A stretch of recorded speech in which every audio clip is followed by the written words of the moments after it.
What are your like must do's, I think? Or what's the first thing that comes to mind when you're there as an adult? Yeah, first thing, I mean, I hate to make it be like the first thing I think of is alcohol, but like just doing some of the lounges that aren't really Yep. as kid friendly.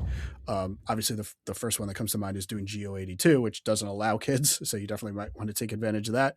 But even other ones, like Nomad Lounge and even some of the ones in the resorts and stuff like that, I think are just Geyser Point, things that like are just good for kind of like relaxing at and vegging out at and talking to the bartenders and hanging out at and stuff like that that aren't really where you're going to want to have kids and stuff like that hanging out with you.